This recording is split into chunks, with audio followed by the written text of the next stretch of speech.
Okay, welcome to this workshop on management project, Microsoft project, how we can to use it to plan and control project. The title is Project Planning and Controlling with Microsoft Project. My name is Jacques Alexis. I'm a full-time faculty in the leadership and project management domain in CPS. So the purpose of this is to give you an idea of how you can integrate technology, information technology, or technology like Microsoft Project, Primavera, or software applications like that into your project management process at work. Now, whatever the audience.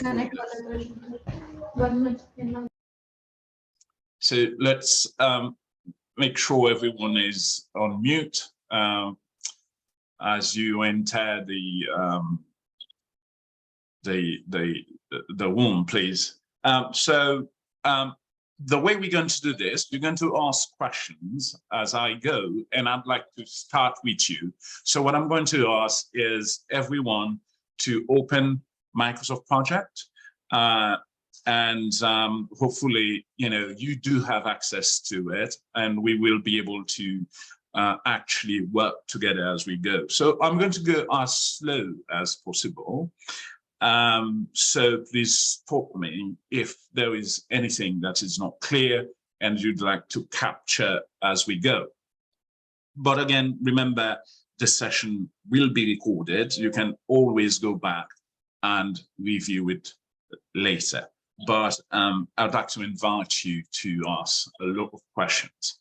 So what I'm going to do, I'm going to start by giving you another view of this software. Microsoft Project is one of the first project management software applications out there, and they still have a large proportions or a large share of the project management software market. So because they are pioneer in this industry, you will see that project management software applications that were developed later, they all use some aspect of Microsoft Project user interface. It's a spreadsheet with commands. So that's what this is. So without further ado, we have to acknowledge the fact that the first version of project was actually released in 1984, but it was actually on MS-DOS operating environment. It was very difficult for people to use because you needed to know certain commands in order for you to use the software. In other words, you needed to know a little bit of programming. But in 1990, Microsoft published the first versions of Microsoft Project on Windows operating system, which means that the software became what we call point and clicked, which made it easier for people to. That was really a big improvement. So 1990 onward, it was on Windows operating system. So one of the largest improvements of the software started in the 2003 version, and then forward, if you take a look at Project 2007, a lot of features, particularly in reporting, what types of reports you could create, were really enhanced in the software. And then Project 2010, it was, all about the improvement, about the idea of ribbon. And then the user interface really from 2010 onward, it didn't change much. But in 2016, Microsoft Project moved to the cloud, which made it easier for some people to use it, giving the subscription access, etc.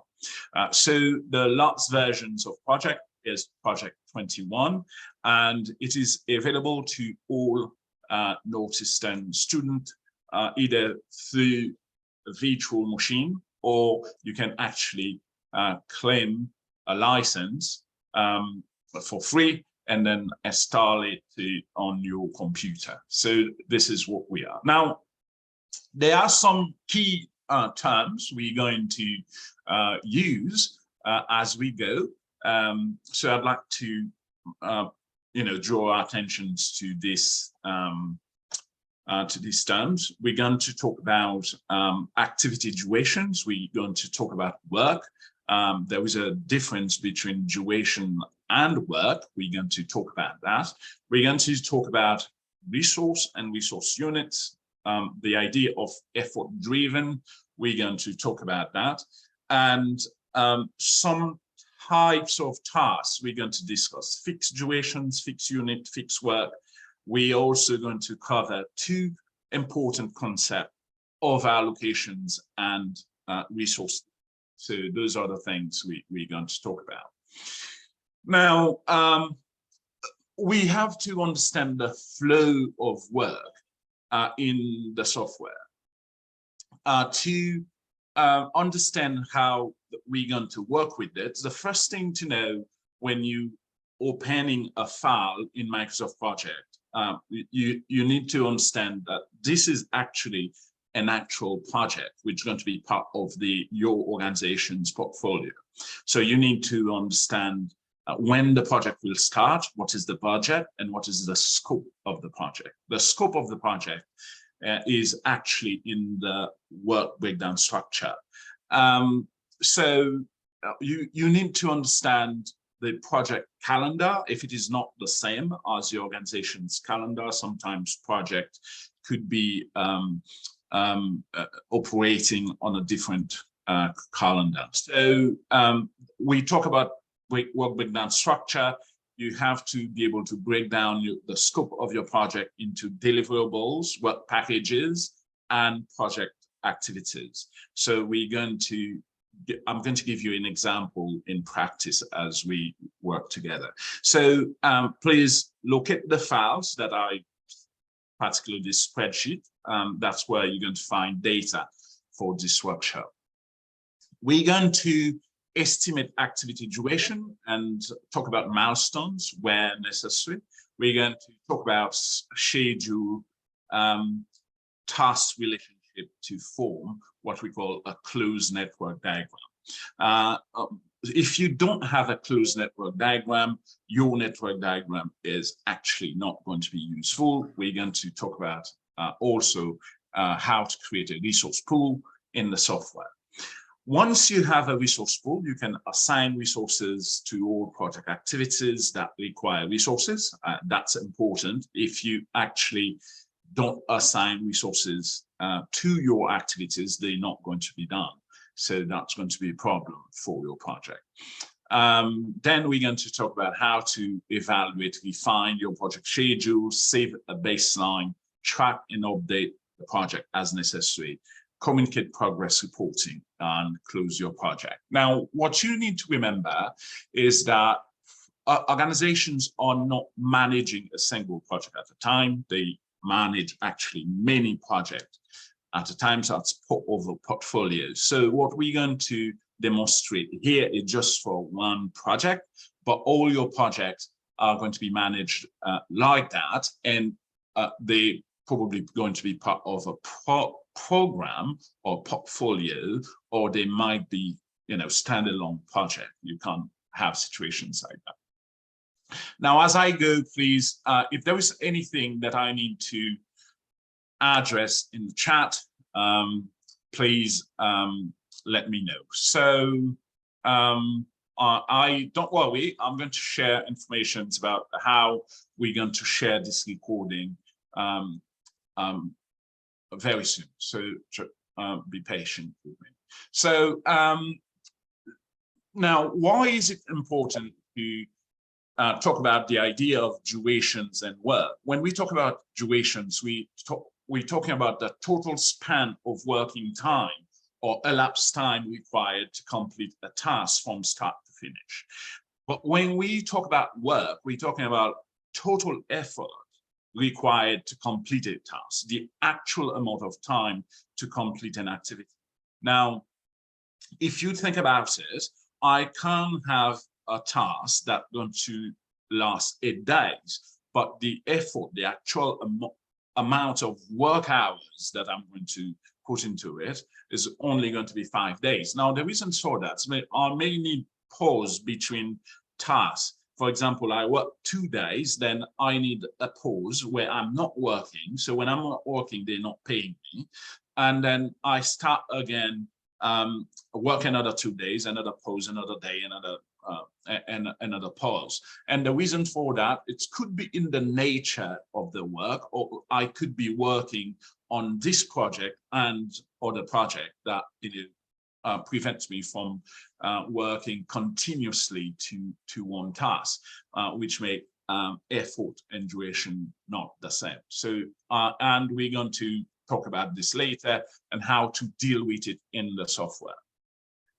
Now, remember, we talked about the idea, everything we're discussing here is part of the practice of the software. So that it is based on what the developers, the programmers did to develop the software. So the idea of effort-driven scheduling is that the durations of a task or a project activity is the amount of work required divided by max units or number of resources available. So, for example, max units in the software represent the capacity of a resource to work. That's resource availability.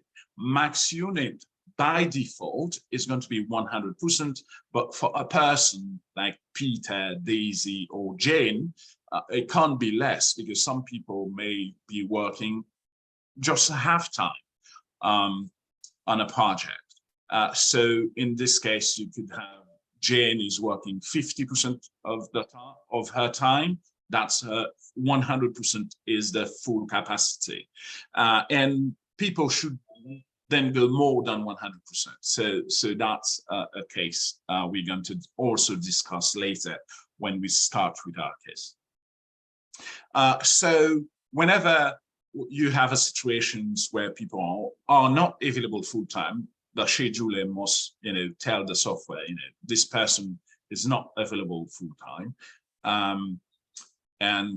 So the software can know how to schedule that person to work. Now, the idea here is that activity duration is effort driven. What does it mean exactly? It means that if I have one person doing assigned on a project activity, if that person can do the work in 5 days, the software assumes that 2 people will be able to do it in 2.5 days. As you can see, this is not always true, but this is the assumption behind the mechanism of the software. That's how the programming works. Now, if this isn't the case, there's a way to tell the software, actually, this task is not effort driven. Even if I add more people to it, nothing is going to happen. Okay, so here's an example here. Activity A requires 10 hours of work to complete. Daisy was assigned full-time, 100% to work on activity A. Assuming a standard work schedule, how long will activity A take to complete? Now, as you can see here, work is equal to duration multiplied by time unit, and you can, extract anyone from this simple linear equation. So durations here is going to be work, 10 hours of work divided by max unit. Max unit here is Daisy's availability, 100%. That gives you 10 hours. So that's 10 hours of work will be 10 hours duration. But let's assume that you assign another person. You assign Daisy and Peter, both working 100% on activity A. So now you have a different scenarios here. As you can see, duration, same formula, but now you have max unit 200%, that Peter and Daisy. Now the software assumes that the task will take only 5 hours.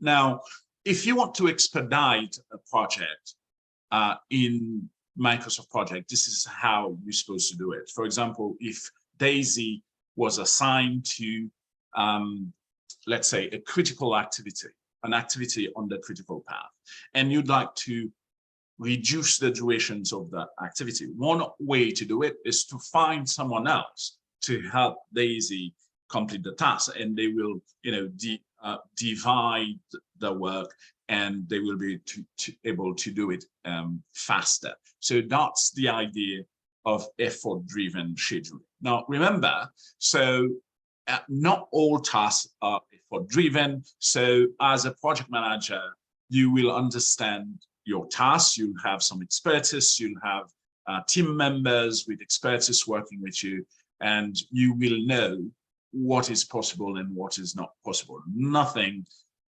can replace your best judgment in that sense. Effort-driven comes into play after the initial assignments have been made. In other words, if you assign Daisy and Peter at the same time, effort-driven doesn't apply. But if you assign Daisy first, and then you assign Peter, that's when the software will ask you, what exactly are you trying to do?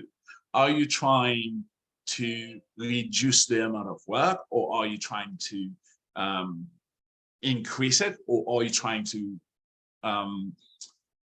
reduce the duration? Then you're going to tell the software what you're going to do. There is something called a smart tag that will pop up and ask you that questions, and then you'll be able to answer it. So as the project manager, you should consider the extent to which effort-driven scheduling should apply to the tasks in your project. That's your responsibility. For example, if one resource should take 10 hours to complete the task, could 10 resources complete the task in 1 hour? Obviously, this is a silly question, but I want you to think about it in that way. It's not always possible to do that. There is the idea of diminishing return when you start assigning resources to project activities. This is not always true. You have to consider what is possible. So that's that. Now, from a task type perspective, when we create a task in Microsoft Project, the default task is fixed unit, right? So it's mean resource assignment value is going to be fixed, but you could switch that if you don't want to. You can say this is fixed work. In other words, the amount of work hours that we need on this activity is going to be fixed, it's going to be 10 hours, no more. Or you can say this is fixed duration. The durations of the activity can't be changed. Even if you assign more people to it, nothing will happen, because it's just not the type of task you can add more people and get it done. Now, if you manage any project in real life, you understand if you apply for a permit, for example, because you put more people on this permit application, doesn't mean you're going to get it any faster. So whatever the time it takes the government to give you a permit is what is going to take. The number of people is not going to make any difference. That's actually very good examples here. Now, we have to pay attention to the idea of allocations, but also we need to consider under allocations, because efficiency is important. Allocations occurs when you assign people to work more hours they have available. For example, someone available 40 hours a week, then and you assign them to work 65 hours, the software will tell you, well, this person's allocated, what are you going to do with it? Now, this is where the idea of resource leveling comes into play.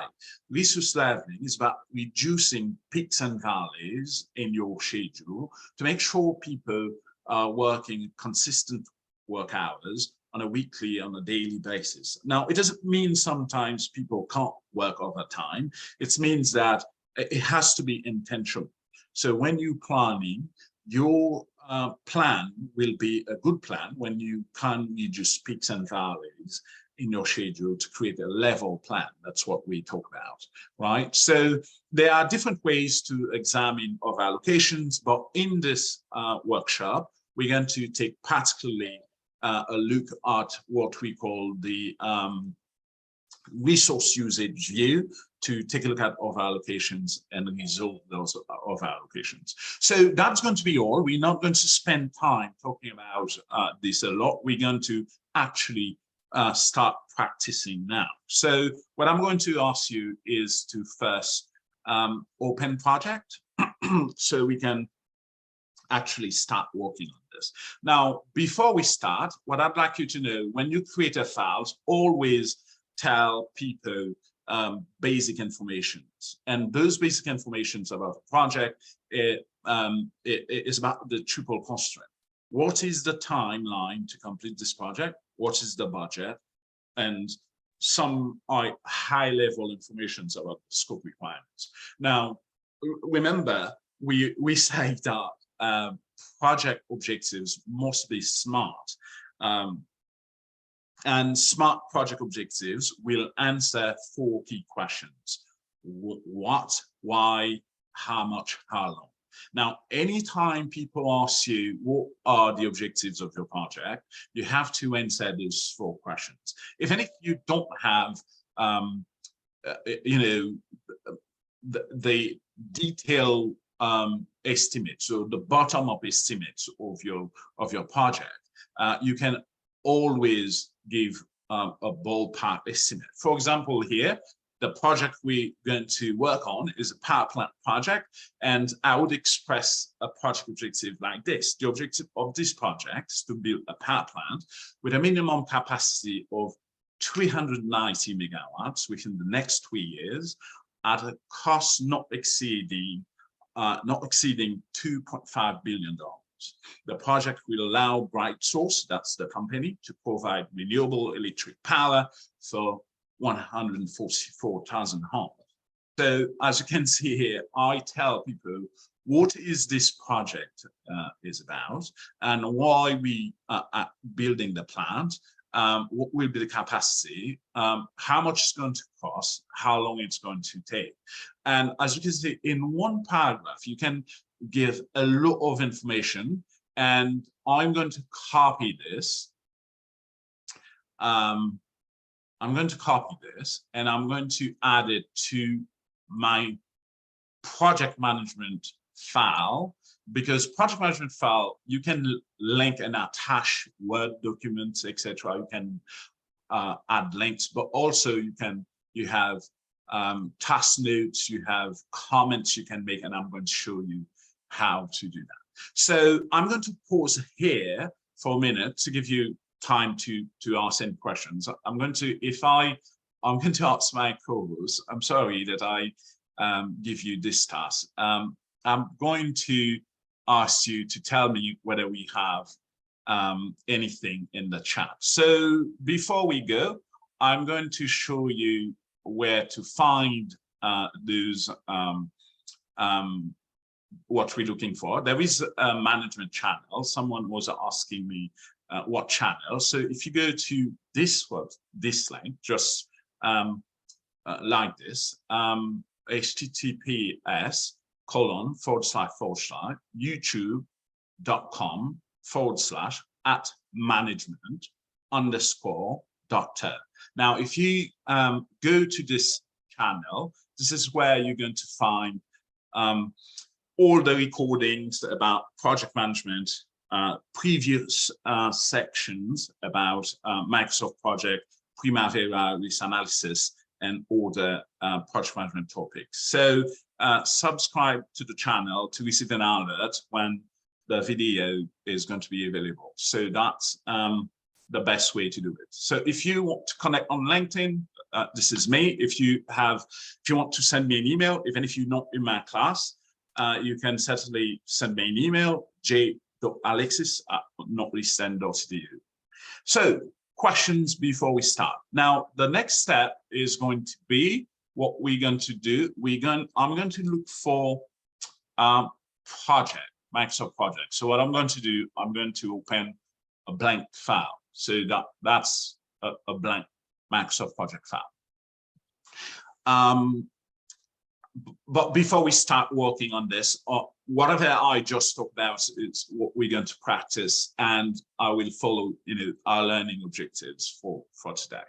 Questions? Do you have any questions in the chat?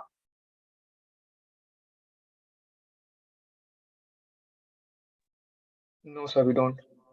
Okay, perfect. Thank you. And I did promise to send this information here.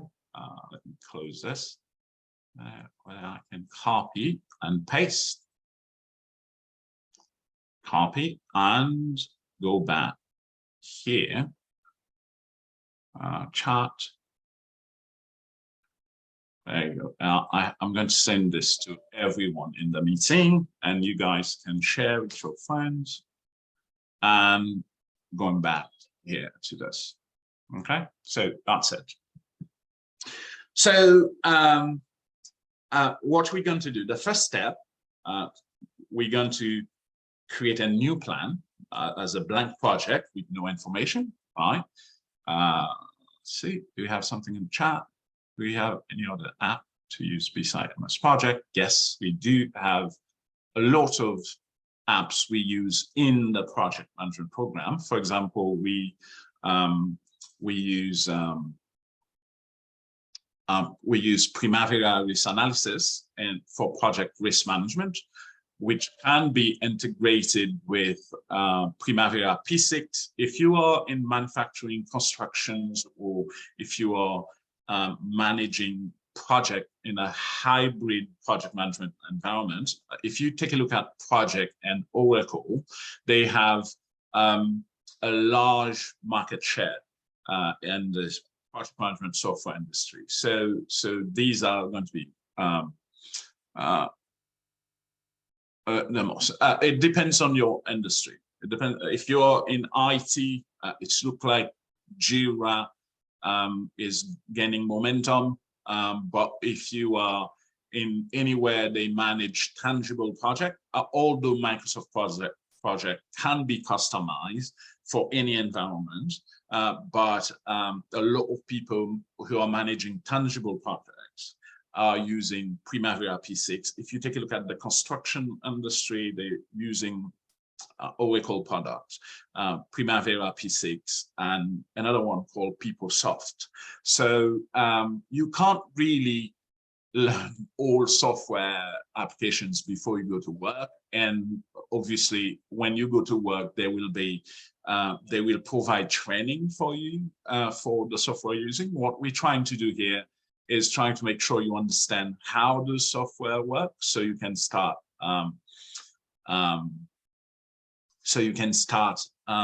understand the mechanism behind them. And that's what we're here to talk about today. And that's what we have some lab assignments. And today's session will actually help you with that. So what I'm going to do, I'm going to save this file.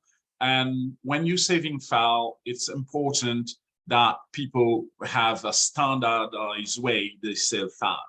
At work, they will ask you to follow ISO standards in file naming. So here I'm going to call it my last name.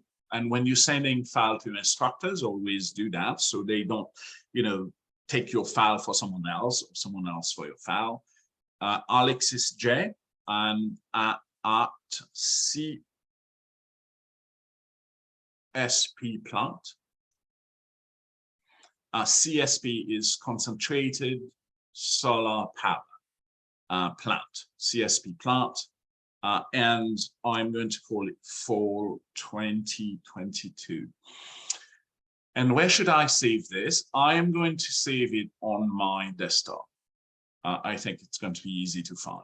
I'm going to, okay, so that's how I save myself, right? See, so this file tab is called the backstage view in Microsoft Project. As you can see here, there are things you can do. For example, you see there is an options button, account, there's an export button, there's a print button, there's an info where you can actually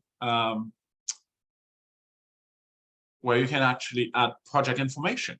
Now, remember, I talk about project objectives, and this is where you add the objectives of your project. What's your project about? Manager, company. Here, if you want, you can put Northwestern University as a company or any company you want.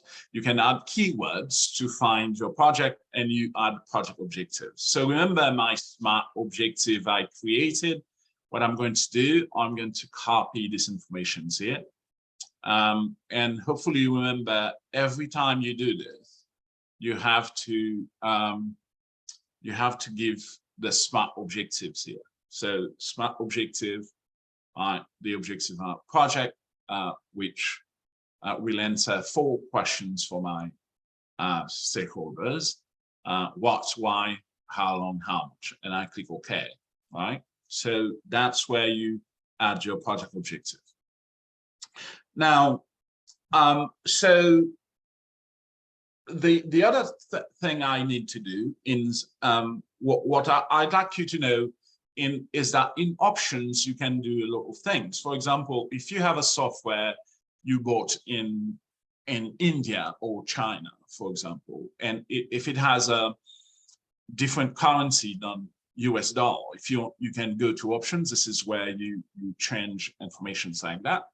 For example, there's a general tab where you find general informations display, where you can show what you're going to show when people open your file. Schedule, right? And if you take a look at schedule, it has some information you could change depending on your information. So you can see hours per day. I can actually change that if I needed to. Some people believe that it's not 8 hours a day, it's going to be 6 hours a day. You could make these changes. And when you enter new tasks in project, you can say all new tasks should, instead of manually schedule, you can say they should be auto schedule. Now, there is a key difference here. When you are on auto schedule, you take full advantage of the software capability in terms of performing, for example, scenario analysis. If you say, what if I assign more people to this project activities, what's going to happen? If I reduce the duration of this project activity, what's going to happen? Scenario analysis is possible when you are on auto schedule. So this is one of the reasons you have to always make sure you are actually on auto schedule. So I would certainly go to options, right? Now, if you need me to wait for you to do anything so we can go together, please let me know. I'll be happy to wait for you here. But this is file, we go to file and we go to options and we click on the schedule tab and we can change how we work in the software. Now, when tasks are manually scheduled, project may not take them into considerations when determining the durations of your project. So the way we do this is we need a start, we do forward planning.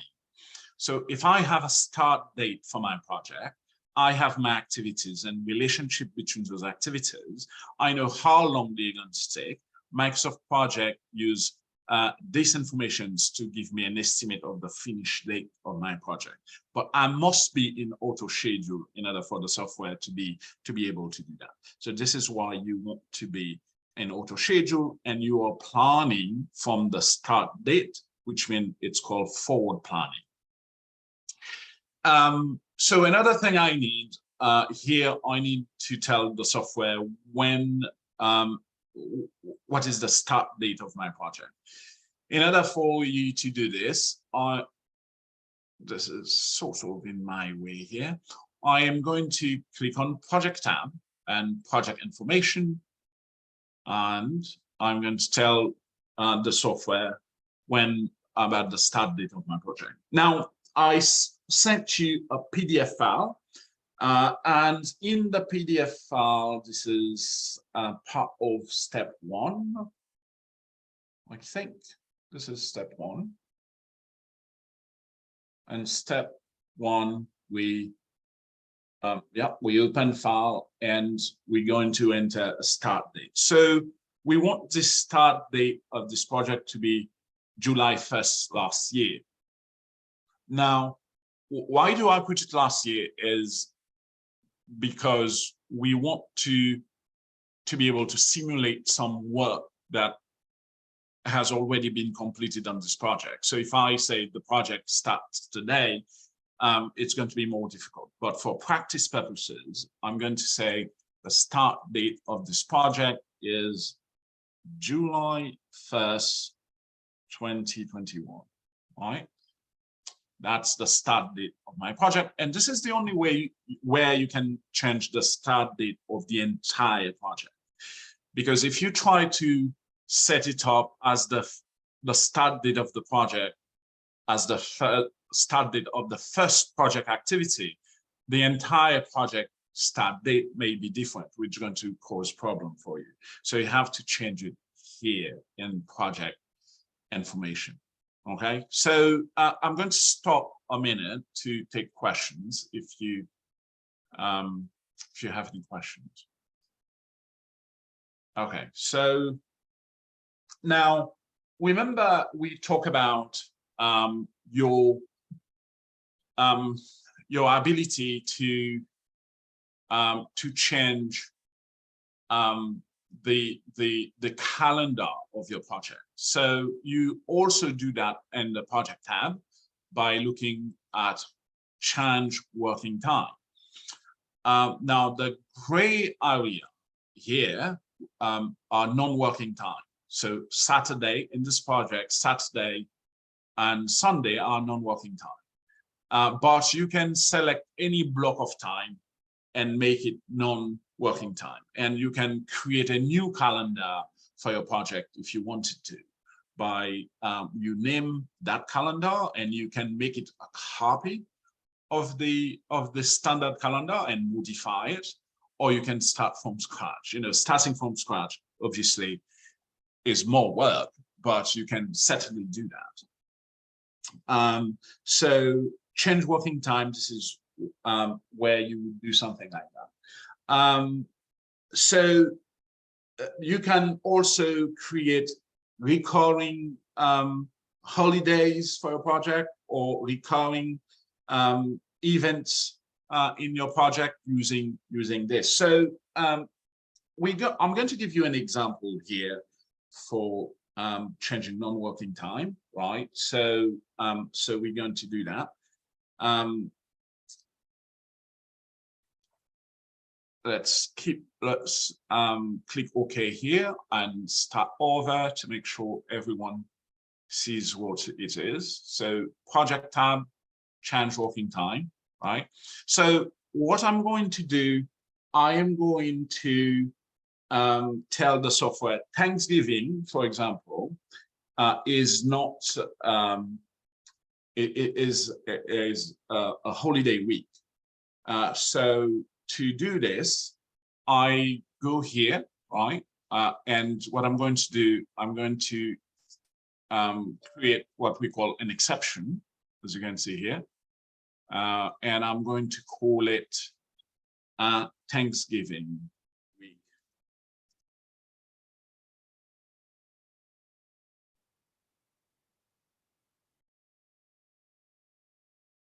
Okay.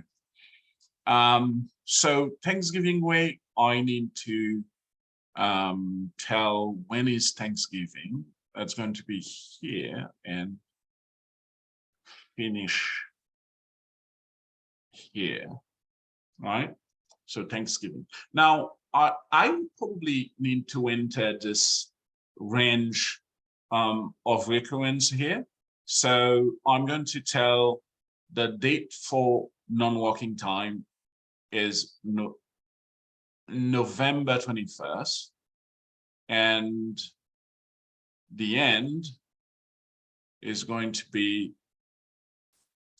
November 25th, right? So that's what it says. Now, by providing a range, that's practically all I need here. As you can see, if you take a look here now, the Thanksgiving week, becomes gray. So I'm going to click OK. And if I go back to it again, will it stay there as Thanksgiving week? Now, this is October, obviously. So I am going to move to November. Here we go. Thanksgiving. There is an exception here, Thanksgiving week. On my standard calendar is not a working week. So what happens? If you schedule people to work, Microsoft Project will not schedule any work during the same Thanksgiving week, unless you override this. The software will take this into considerations, will schedule people to work on the week of the 14th and the week of the 28th after that, and skip the Thanksgiving week. So you can customize this calendar, as you see fit, as much as you can. So that's what you need to keep in mind. Now, it's look like we have some, does the standard automatically incorporate all public holidays? Yeah, all federal holidays will be part of that. But in some cases, when you have state holidays, and you have to make sure, if you go, when you're planning to make sure that you go and tell the software that, because there is no way they will be able to capture all holidays or anything like that. Now, as you can see, it captures only Saturday and Sunday. And if you want to, let's say, I don't know, I forget all the holidays here, January 1st, you have to tell the software, January 1st, Christmas, we don't work. So you have to go and tell the software that. No, unless if you go to your standard calendar, if it's not gray, it's not considered to be a holiday. And I can give you an example here. If you click on change working time, right, you have a calendar. If you go to November, I just set that up. And if you go to December, although Christmas, although for many people, Monday is a holiday because Christmas was a Sunday, the software doesn't know that. So you always need, during the planning phase, design your calendar to include all holidays that you must take into consideration, because not every company observe all holidays. So for this, the software can't take holidays for you into considerations, but they can tell you Saturday and Sunday.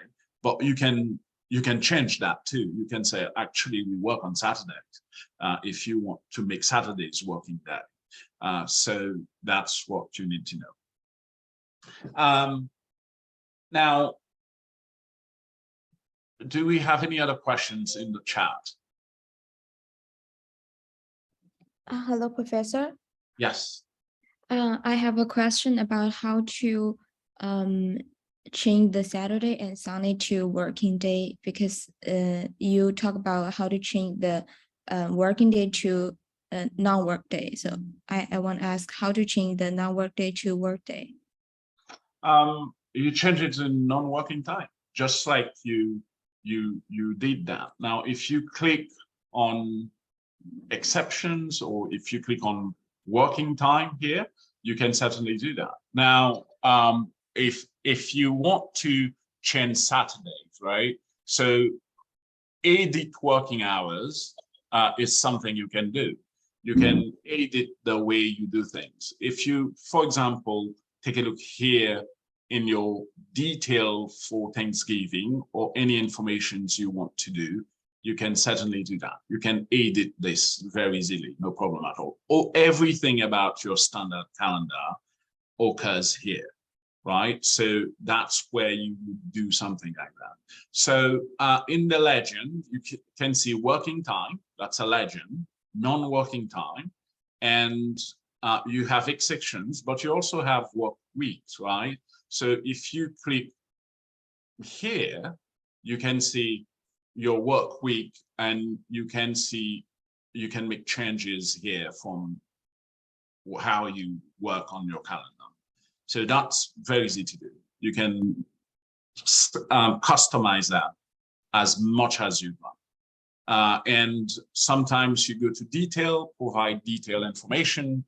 Now, if you set working time for this work week, when you're setting working time, you can select from Monday to Saturday, right? Or you can, that's how you do it. Take Monday to Saturday, and it's going to give you your week work. And or Monday to Friday is going to be your week work. So if you take Monday to Saturday, then the only non-working time is going to be Sunday. But if you take Monday to Friday, then Sunday and Saturday are going to be non-working time. So as you can see here, I can create exceptions, but I can change actually the entire work week. So you do this from the tab, right? So if you want to only create an exceptions, then you do it there. That if you want to create different work weeks, you do it here. So that's the only difference between the two. But you can do all of this if you want to. Okay, thank you, Professor. Absolutely. Now, in step 2 of this instructions we're following, what are we going to do? We're going to enter project information that we got from the spreadsheet, right? So I have a task here. Now, I didn't want this task, so what I'm going to do, I can delete task 2, right? If I didn't want it. So what I'm going to do, I'm going to ask you to open the spreadsheet, this spreadsheet. And I'm going to use these informations to enter informations in my project, Microsoft project file. Now, what I'd like you to know, when you are creating a Microsoft project file, you don't need to start with an Excel spreadsheet. This is not a requirement. Now, the only reason I give you information from a spreadsheet, so you could, if you're practicing on your own, you can actually start over. But if I give you everything already in project, then there's no practice. So I give this to you here, and I'd like you to take a look at the structure of the file in Excel. Now, what you have in the task name column is what we call a hierarchy, a structure that allows the software to understand how my work is going to be executed. Now, the work must be planned in the order in which it will be executed. So I'm going to show you, now this is the project. Now, this is not only the WBS, it has also project activities. So we can just call it concentrating or concentrated solar power. So that's the name of the project. So the name of the project is level 1. If you remember your lecture in project planning and how we structure work breakdown structure, we have level 1, that's the project, and we have major deliverable in level 2. So everything should be indented under the project. So what I'm going to do, I'm going to copy everything from task 1 to the last one, right here, to project complete. And I'm going to copy this information and I'm going to paste it into Microsoft project right here, the first one. So as you can see, I paste that information. Now, because I did tell the software that all new tasks should be automatically scheduled, and you see they're all automatically scheduled. Now, the task mode, I know this symbol because it's a gun bar with an arrow near it. Now, if a task was manually scheduled, for example, let's say prepare stakeholder analysis was manually scheduled. So if you go to tasks and you click manually schedule, it changed to a pin. So a pin is a manually scheduled task or represented by a manually scheduled task. And a gun bar with an arrow is that what represents an automatically scheduled task. So I want everything to be automatically scheduled, and I go back and click on automatic schedule. So as you can see here, it is in the task tab and in the task group here, right? So that's where you do that. Now, what I need to do when you copy and paste information from project, you have you don't have the hierarchy you created in the software. You have to do it again. And if you forget how it was, you can always go back to the software, but everything is supposed to be indented under the project. So that's what I have here. That's always how it's supposed to be, because the hierarchy will allow you to roll up to give you whatever the summary task is. Now, I'm going to indent using this feature here, indent task. See that? Now, how do you test whether it's good? Now, if you collapse this, you just have the project as a summary task. You see, it says 1 day duration. It's because I didn't enter duration yet. But once I create a hierarchy, dependency, or task relationship, the entire project durations will show up here. You know, and you can always show your entire project only with duration and cost. That's how you create a dashboard in project portfolio management. All project will be part of a dashboard. All your project will be, you know, summarized like that. So what I'm going to do, I'm going to indent all project initiation activities from create project charter to hold project kickoff meeting, indent. See that? Under initiation. I don't take high level planning. I'm going to keep it separate. So, and I'm going to take all the site identification item and indent under site identification, right? So this is called a deliverable. A deliverable is something you create, something is it is an output that you can assess, you can test, whether it's a feature of a software or whether, you know, it's a part of a construction project. A deliverable is something you can, it's a component part of the project scope, and it is something you can assess. Now, pre-feasibility study, those deliverables here, I'm going to indent them as sub-deliverable under pre-feasibility study. I'm going to do the same thing here. Deliverable and sub-deliverable. And financing construction contracts here. Those are finance and contract deliverables, right? And detailed design. Now, what I'd like you to notice is that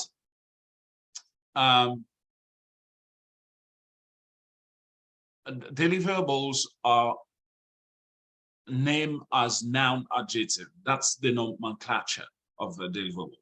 You have noun and adjective. For example, supplier selection, right? So that's what you have here. Now, I'd like you to take a look at here. I have a lot of things here under construction. Equipment, electrical work are all under construction. So I indent these under construction, right? But I have on-site mobilizations, which is a sub-deliverable of site preparation. So I indent under it here. And these are called activities. Activities are the actions you perform to complete a work package or deliverable, right? So these are called activities, and because they all, I know this because I know these are actions that need to be performed to complete the idea of on-site mobilization. So, and a key difference here is that activities start with an action verb: install, set up, set line, grade benchmark, prepare, etc. They all start with a verb, not installing or setting, but install, right? So that's important here. So construction is a phase of the power plant project. Site preparations is a deliverable. On-site mobilizations is a sub-deliverable. And these are activities, project activities. Now, as you can see, project activities are always indented under some sort of sub-deliverables, or what we call work packages. So that's what you have here. Now, access would, as you can see, are here. Now, they are under site preparation, right? Now, but they are not going to be at the same level as activities. They never at the same level as activities. Activities must always be at the lowest level. Now, equipment acquisition, electrical work, mechanical work, commissioning, etc., can be part of construction and the underneath of constructions. Now, I do have some monitoring and controlling activities. They are under monitoring and controlling as a process, a project management process. Monitoring and controlling, that's not a phase of the project. This is the process by which the project manager controls the work of the project. And I have closing activities, right? Here I indent under closing, right? So, and look for the milestones. Do you see any milestones here in my project? Charter created is a milestone. I know that because of the nomenclature. It has a verb in the past tense at the end, charter created. And this is an activity. It says prepare stakeholder analysis. So that's activity milestone. A milestone is not a real project activity. It is a schedule marker. It tells you when certain events will occur. They have zero duration. So I'm going to give that zero duration. As you can see, it turns into a black diamond here in the Gantt chart area. So the default view in Microsoft Project is the Microsoft Project is divided into workspaces that we call views. Now, this view is called the Gantt chart view. And what you see on your screen depends on the view in which you are. So, for example, the Gantt chart view is an entry table and a Gantt chart area here. Now, you'll see the Gantt bars will change depending on the durations of those activities. Now, there are many other views. If you want to access a view, you just click on view and then look for the views you're looking for. For example, you can show the network diagram, you can show a tracking Gantt, you can show tables, but this is called the entry table. So what I'm going to do, I'm going to look for the other milestones in my project. Let's see if I have milestones anywhere else. If you don't have milestones, you have to create them because they're useful. Project complete, I know that's a milestone. I'm going to change it to zero duration. And then I will enter durations after that. So that's not a problem.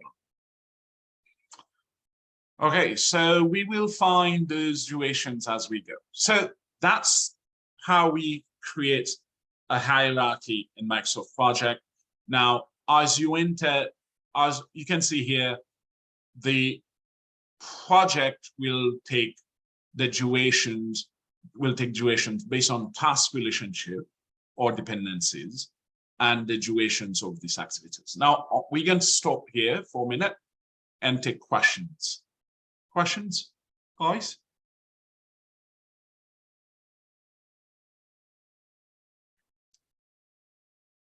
No questions? All right, so let's work with duration then. I think that's what we were supposed to do. We done something, one of the switching to a schedule, we've done that a little bit differently. Step 3, create a resource pool. We're going to do that. So let's work with project duration. So I'm going to take a look at my project, and where's the spreadsheet duration? I'm going to start with durations for the project charter. Now, this is copy from here. Now, what I'd like to note also is that in the spreadsheet, I use weeks and days for duration. This is not a best practice in project management. It's better to use one time unit. And the best time unit to use is day. And because there is a very useful project management best practice when it comes to durations of work packages. It's a rule that the PMI calls 880 rule. Now, 880 means no less than 8 hours or 1 day, no more than 80 hours or 2 weeks, right? So as you can see here, I have a lot of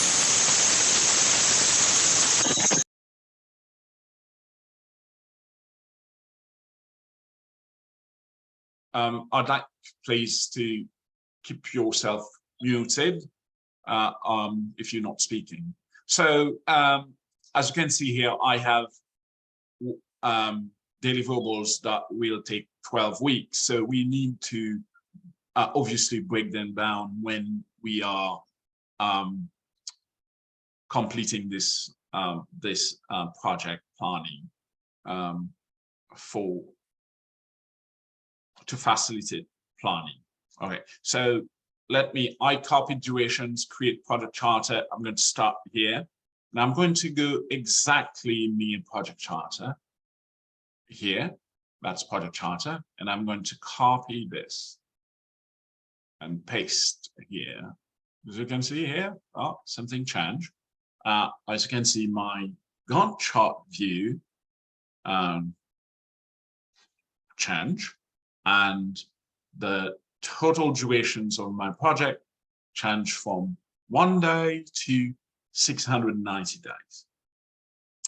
Now, because activities are not linked, the software, this estimate of the durations of a project is incorrect. It's not correct until I have activity dependency, until I have a closed network diagram, and until I have resource assignment. So that's what we have to keep in mind. So let's switch back to auto schedule, because some of your tasks, the summary tasks by default, went back to manually scheduled. Just select this and then go to tasks and then manually schedule, auto schedule, and click on auto schedule. So when you link activities, then this is going to be going to give you an accurate estimate, right? So that's what you have here. Now let's, since we have durations now, I'm going to check the chat for a minute to see questions. How to embed on-site conversation. Okay, that's true. Thank you, Kerry. And I've been having, I'd like to acknowledge some folks have been helping in the chat. So that's very good. I'm very happy you're here. Yes. Now, the scheduling is a science, and that is because it's based on mathematical models. But it is also an art, because as the project manager, you need to know what activities should be performed in parallel and what activities should be performed in sequence. The software can't do that for you. Now, the best practice in scheduling is to perform as many activities as you can in parallel, if this is possible. And in most cases, what's going to prevent you from doing so is resource availability. You'd like to do things at the same time, but you don't have the resources. For example, people can't really multitask. So the idea of multitasking is complete nonsense. You have to be able to stop doing something to do something else. However, if I have someone else to help me, we can do it. I can say, I work on this, you work on that. But I only have two hands and I can't multitask. And I don't know anyone who can really multitask doing many things at the same time. Not all of things can be done like that. So to link project activities, the way to do it is to use your mouse by selecting tasks, for example, and use the link, as you can see, the selected task button. So if I want to, the way you can link tasks, you can link them in finish to start relationship, start to start relationship, finish to finish relationship. So remember, we covered that. If you are in PGM 5900, I think you've received this invitation. We covered that in schedule management. So if I select those tasks and I click linked, they are linked in a finish to start relationship. If you want, you can take a look at project informations here, for example, the task information. And if you look at predecessor here, you can see it's the type of relationship is finish to start. That's the default relationship, and that's how you do it. However, you can change it. You can say, you know, I want this task to be start to start. In other words, create project charter and prepare all the stakeholder analysis. I want to actually start them at the same time, or start one first, and after a little while, start the other one. That's start to start instead of finish to finish. So you can always change those relationships, right? So, and the software will use this information to give you an estimate of your project duration. So what I'm going to do, instead of trying to, and a key thing also, I can link a whole kickoff meeting and high-level planning in a finish to start relationship like this, right? And I can, to link high-level planning with site identifications, I can link high-level planning with this first act sub item of site identification. So you can select the first one, select the second one using the control button, and then click link. Right now, task 9 is linked with task 7. You can't link task 9 and task 8 because you can't link a subtask with its summary task. That's not possible. The software will not accept that. And to link site identification with pre-feasibility study, I can link the last activity in site identification with the first activity in pre-feasibility study by using the control function. So, and I click link. So now 13 and 11 are linked. So I don't link the summary task.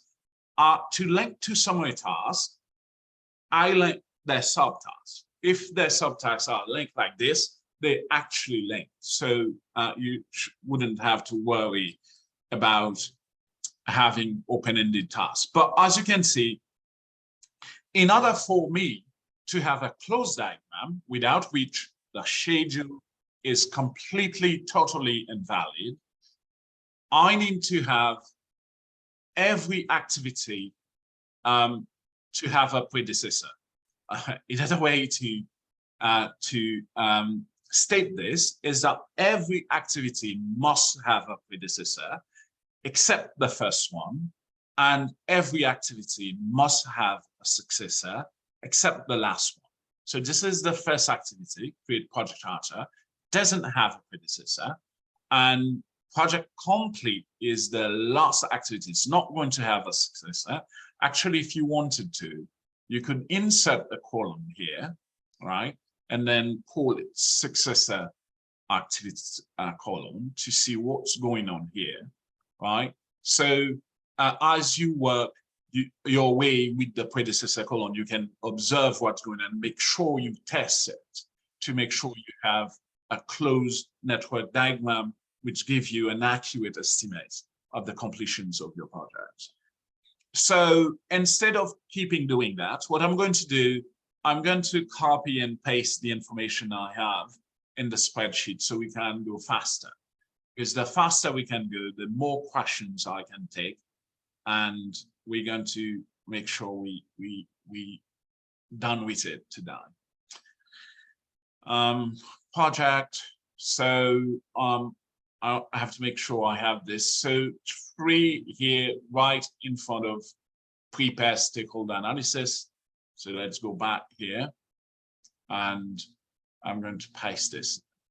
Yes, it's asked me whether I want to override this. This is what I did. Okay, so I'm going to test everything here to make sure that everything is correct. I have all my activities with a predecessor activity. If there is one where I don't have, remember, one activity can have 2 or more predecessors if necessary, and one activity can have 2 or more successors. In the first case, we have a burst activity. In the second scenario, we have a merge activity. So let's see, this has a predecessor. This one is style project temporary power does not. So I have to make sure this activity has a predecessor. So what could be a good predecessor for that? 31 would be a good one. Let's link it with 31. And here we go, 31. I did link it with 31. So, and here, everything here, access road, prepare site, access road. Do I have a predecessor here? And then, here we go. I just want to make sure here, as you can see, I go by inserting, if for whatever the reason you don't have a column in your view, you can always insert whatever the predefined column that we have here. You can also customize column to add columns. So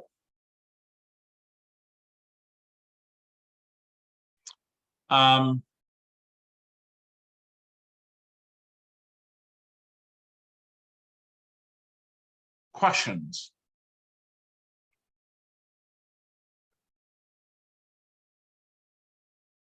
So we do have a questions now. This means there is one place where we have here 54 and 55.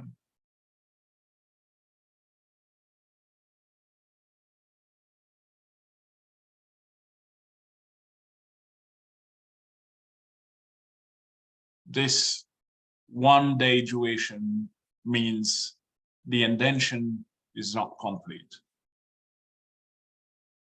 There we go. So now take a look at my screen. I have, by doing this, the completion of my project now is 736 days. Now I'd like to, how many of you actually were able to get that? 736 days.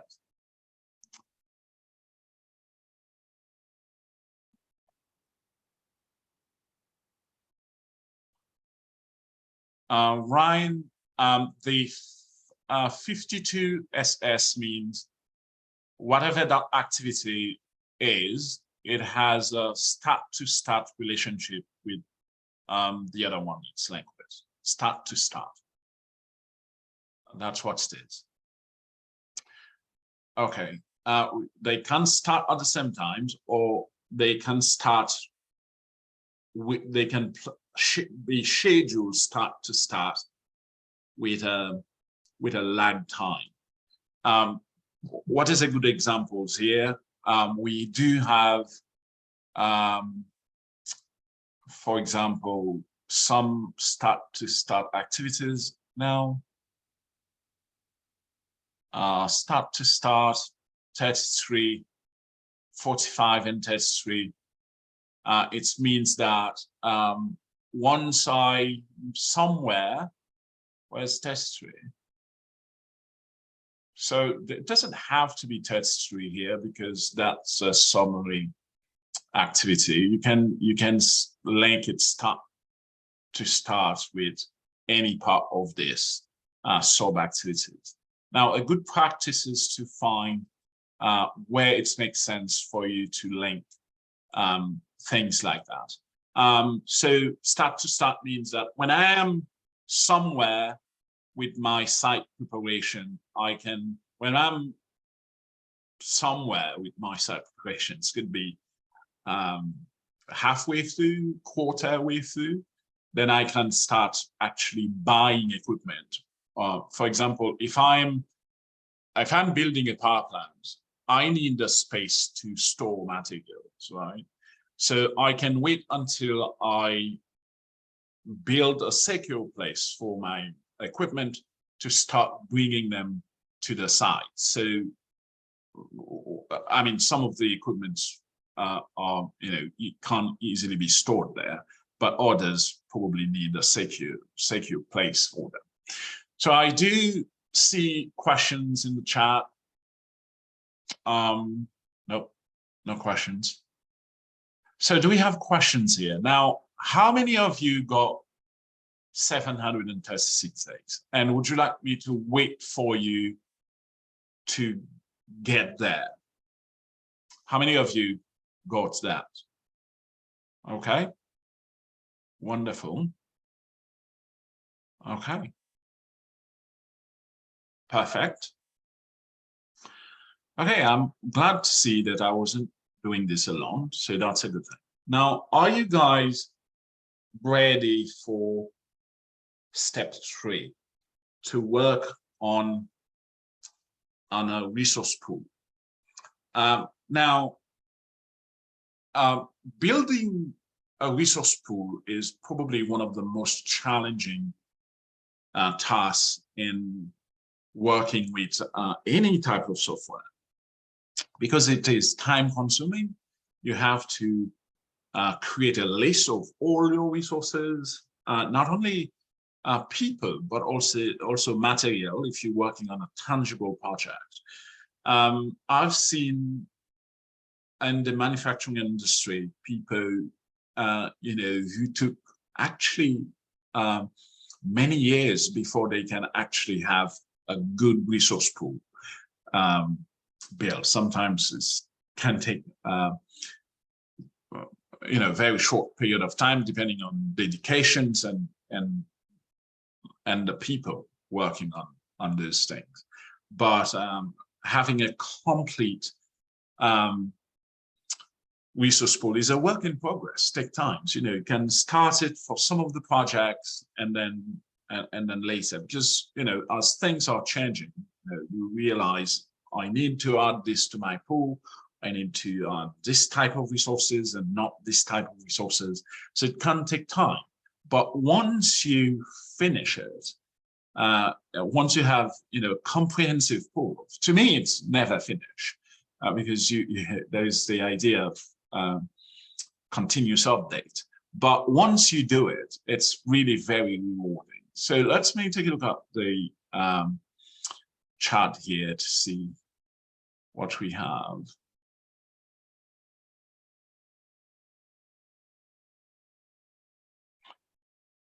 Okay, start. Okay, so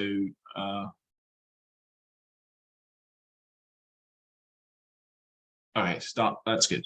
Now, so that's where we are right now. So what I'm going to do, I'm going to show you where to create a resource pool. You create that in project in the resource sheet. So you click on view and you click on the resource sheet. Right. This is what the resource sheet looks like. Right. You have your resource name, the type. Now, as you can see, for material resources, you can have a label for this material label.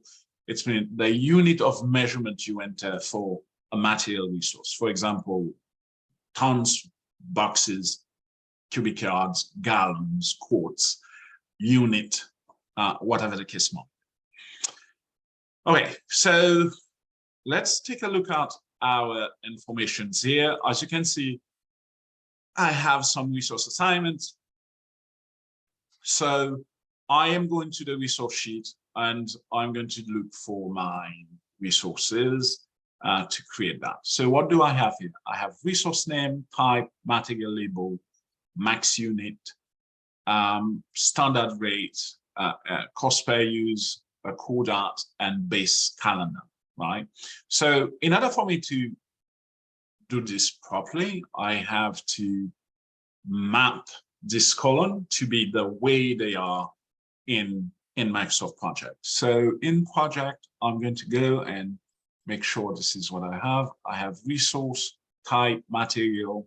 I don't have initials, so I can actually hide this column here. I'm going to hide it. Hide this. I don't have groups here. You can group your resources based on whether they are labor, material, overhead, like 3 categories of resources, but we're not going to use groups, so I'm going to remove that. But we can always bring it back if we want to reinsert it. So let's hide it. And take a look at my here. I have max unit, standard rate, overtime. Do we have overtime here? I don't have overtime, so I'm going to hide overtime. Cost per user could base calendar. That's all I need here. So what does that mean? If I copy and paste like that, will I be able to do it? Copy and go back to project and here and paste. Here we go.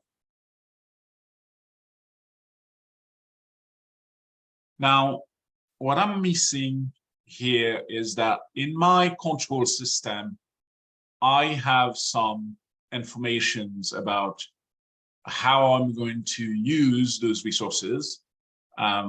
This is per unit. This is going to be per foot. And I need this information in project. So control system.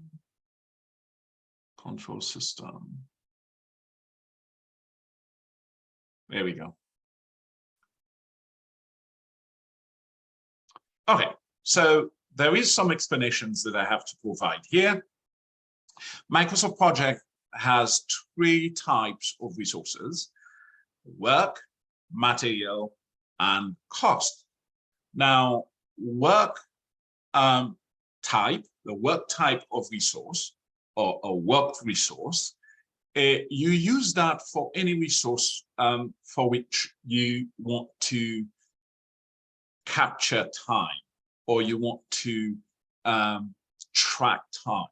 If you are tracking the amount of time a resource spends on your project, a good idea is to use work resources. And there is no other way to track time in Microsoft Project other than using a work resource. So max unit, remember max unit is resource availability. Project manager, I have 1 working full-time. Project administrators, I have 2 working full-time. Project coordinators, I have 5. Now, if it isn't the case, because I'd like to tell you, this doesn't have to be the case, 2 working full-time.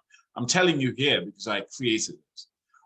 If it isn't the case, you can always enter what we call a resource note. For example, if you right-click on this, you can enter a note to tell people, you know, in resource note, what is this resource you have here? Now, I says 2 full-time. It could be 1 full-time and 2 part-time. That also give you 200%. 1 full-time, 2 half-times also give you 200%.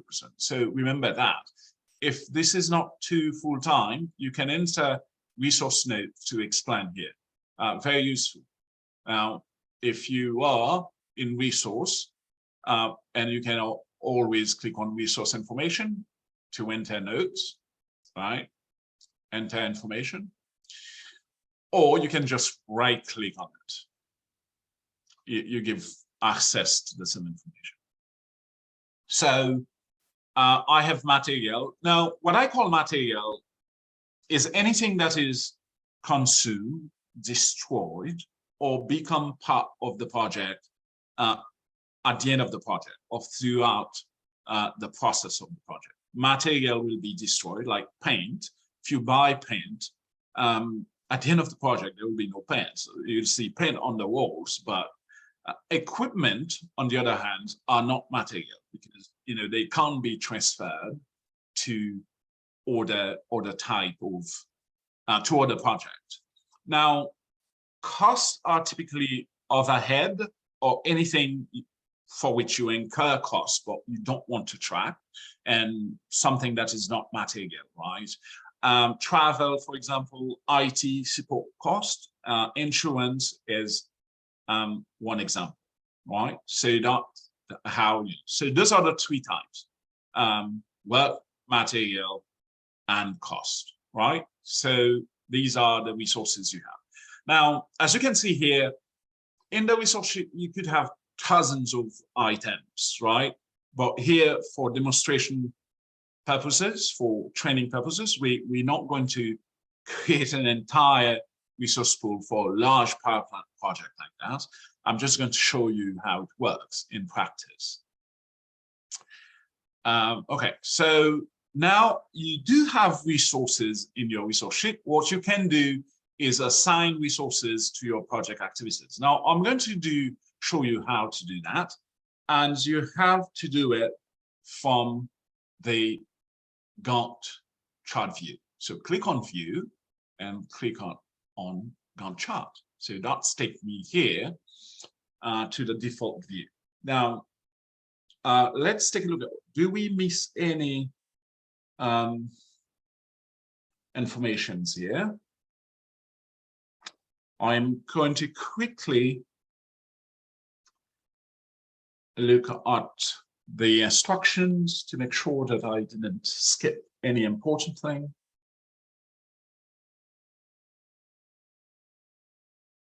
Okay.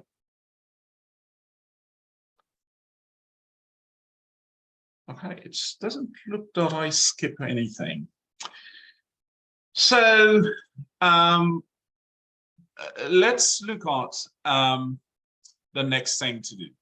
The next thing to do here, since we have a resource sheet, we're going to have resource assignments, right? So let's click here. Now, take a look at my spreadsheet here. Let's go to this first one. As you can see, I have project managers, project administrators, project coordinators, project manager assigned to those project management deliverables and activities, project initiations, for example, high-level planning, etc. So what I'm going to do, I am going to show you how to do it when you're working on your lab or starting from scratch, right? So all you need to do is to select an activity. Remember, if you have activities without resource assignment, they will not be complete. So you must make sure that all activities have resource assignments, obviously, except milestones. Milestones, remember, they're not real project activities, and they do not require resource assignments, and they do have 0 duration. Now, what you do when you select an activity, you click on the resource tab and you click assign resources, all right? And then you select the resource you want to assign. So remember, I had project coordinators, project administrators. So you can go up and down to look for it. They listed there in alphabetical order. So you just select the person here. If you want to assign those people at the same time, you don't want effort-driven scheduling, you have to select those people at the same time. So I select project coordinator, project manager, and assign them to here. And when you assign people working full-time based on the amount of money you're paying them, that's how you incur costs. So this is how you assign resources. And you can remove those resources too, or you can replace them, or you can create a resource graph for those people. There's a lot of things you can do. So there is something in the chat. Can you please repeat the step? Absolutely. We'll be happy to do that. Let's undo this. Let's remove this resources. So to assign resources, you click on the activity to which you want to assign resources. You click on the resource tab and click assign resources. From the assign resources dialog box, you find the resources you want to assign to the activities. Now, remember, effort-driven means that if I assign someone and then I assign another person, project will assume that I'm trying to reduce the duration of the activity. But if I'm not trying to reduce the durations of the activity, I have to assign those people at the same time. And that's what I did right here. I just select them, and then I click assign resources. All right. So, and that's how you incur costs, by having a resource sheet with money, with standard rate. If you don't have a standard rate, but for example, how do you pay people per hour? How much? And how much you paying per unit of turbines? When you assign those resources, project doesn't know what cost to enter for you. So you must enter this information in the resource sheet in order for project to incur cost and create a cost baseline for you as you go. All right, how should we level the resources based on their availability? For example, if one my resources is available with 50%, I need to assign 2 people 50% availability. That's pretty easy to do. You do it right here in the resource sheet. For example, let's say that I have insert resource here. I'm going to enter Daisy. Daisy is work half time in our project. Half time. Daisy is working half time. You can enter Peter. Peter's working. You can say I can enter Peter here. Insert resource. Peter. Remember, Peter and Daisy. So Peter and work half time too. That's way to do it. You tell software resource availability is expressed in max unit, right? That's where you tell the software. Now, I have to also tell the software how much I'm paying Daisy, $100 per hour, and Peter, $85 per hour. So That's how you will incur cost in the software when you assign costs. So that was actually a very good question. Now, what I'm going to do here, I'm going to quickly assign resources to my project activities to make sure that those activities will be completed. So I'm going to go to the Gantt chart view, and I have a resource column here. Remember, I assign project administrators and project coordinators. You can see resource assignment here, but you can see it in the resource name column here. When you're doing resource assignment, you could type here, but you can do it just like I showed you. You select the activity, you click on resource and assign resources. Now, to go faster, what I'm going to do, I'm going to copy some of the informations I already done here and paste it over there. I don't want to assign resources to summary activities, only to sub. So I'm going to remove this from here. And this seems to be good right now. That's what the practice part is about. You get to fix problems. Okay, so I'm going to copy, and then I'm going to go here, and then I'm going to remove this to make sure I do it properly. And I start assigning resources to create project activities, and I'm going to paste this information here. Now, here we go. I do have resource assignment. And remember, wherever I don't have resource assignment, there will be problems, right? Like I need, someone to monitor and control the project work. Now, if you don't want, for whatever the reason, to assign anyone else other than the project manager, you can, add a note indicating the project manager work full-time, the project manager will balance his or her time or their time monitoring and controlling the work of the project, because that's what they do. This is their job, right? But anything that doesn't have resource assignment, remember, will not be done. So let me show you the Gantt chart. If you click on view, you can zoom the entire project and look at it like that. That's your project. Now, you have to look for overallocation. Resources that are overallocated will be shown here in red, right? And you can level resources here. Now, if you click on project, right? Or if you click on resource, you can level a single resource, or you can level all in you can do it automatically here or manually. Now, the way to look at resource allocations, I'm going to do this very quickly. I'm going to click on resource usage to see where people are assigned.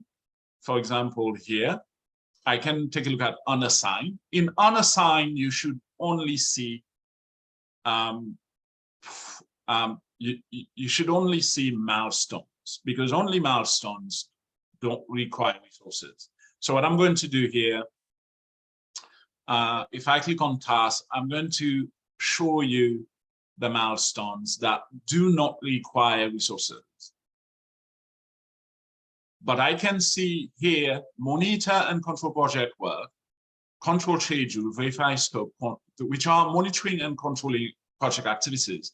They do not have resources either.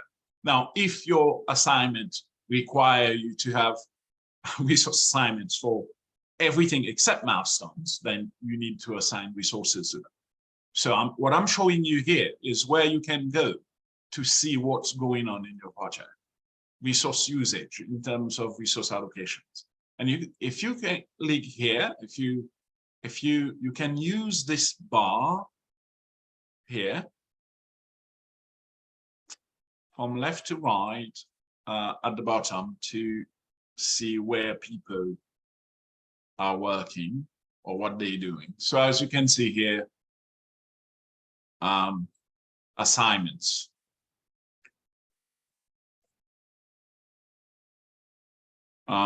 Working time. I see some working time here. For example, I see the project administrators. They're working 8 hours a day, right? So that's what you have. Now, what you need to know here is that I do have 2 project administrators. Now, a good thing is to separate project administrators, like administrator 1 with their name, so you can track them properly to see how many hours they're working. So that's how you would do something like that, to take a look at in resource usage, using using this bar at the bottom, or you can go left, right in your project, right? So let's go back to the Gantt chart view. When you have a complete project with contingency reserve, with no other allocations, everything looks great, then you can set a baseline. So before I set a baseline, what I need to do is to add contingency reserve to the project plan. And this is what I'm going to show you right now. So I'm going to go back to the resource sheet, and I'm going to add a resource called contingency reserve, right? And I'm going to make it a cost resource. Contingency reserve is treated as an overhead until you use it. So I have contingency reserve. I can take a look at the cost of my resource here so far by adding the cost column here. Here we go. I know I'm paying the project manager a very, good amount of money, more than $220,000 to manage this in project. I mean, this is a large project, so it would make sense. But as you can see, there are a lot of resources I didn't use yet. For example, I didn't use, the turbines, the things. You just go wherever you want to assign them and assign them. So for contingency reserve, it doesn't have any money yet, but if I say for this project, it's going to be 10% of the cost of the project. First, I need to know what is the cost of the project. So what I'm going to do, I'm going to go to the Gantt view, and I'm going to insert the cost column here. Here we go, to find the total cost of my project. So in project, if you did it properly, the indention, the cost of your project should be this amount of money. Another way to check is to make sure the task 0, because there's a task 0 in project. I'm going to click on format, and I'm going to click on project summary task here. It's going to show you task 0. Now, if task 0, which is going to be the name of your file, is the same as task 1, I mean, you've done it properly. So the cost of the project is actually $859,760.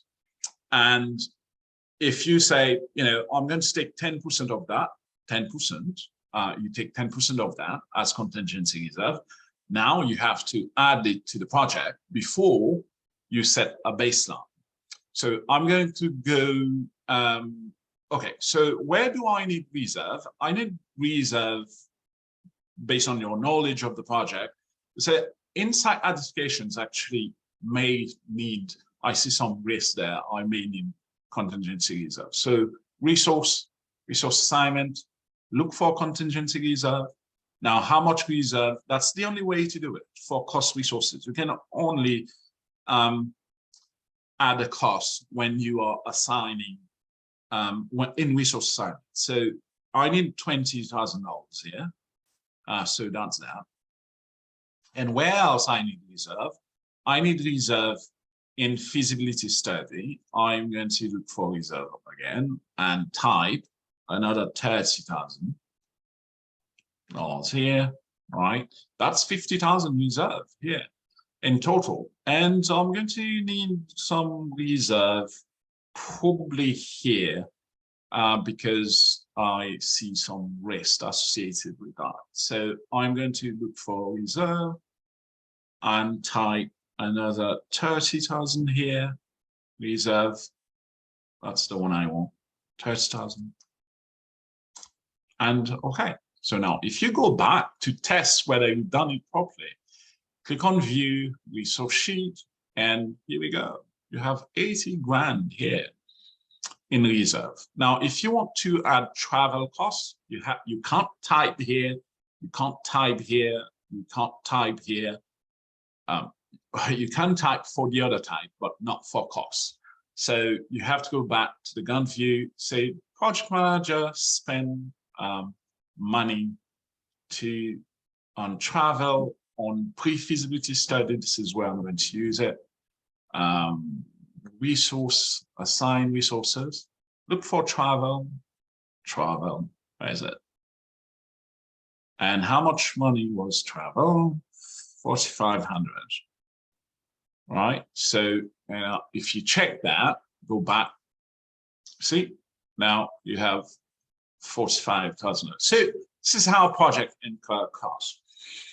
Now, if you're happy with your project, you have a good plan, the next step would be to set a baseline. Now, you're not done until you have a baseline. The baseline is extremely important to perform variance analysis throughout the project lifecycle. Without a baseline, you can't perform variance analysis. Without a baseline, whatever information you give later is actually incorrect. So you must have a plan without overallocation and without without any major issues here. So that's what you're looking at. Now, since you have contingency reserve, now one thing we don't deal with here is, well, I showed you how to level resources here, and also you could try to do it in the resource usage view for leveling your resources. As you can see here, I have resource and assignment and activities wherever they assign. So that's what you have in here. So I'm going to stop a minute to show you, after I set a baseline, to show how it's done. And I'm going to take questions. View, Gantt chart view.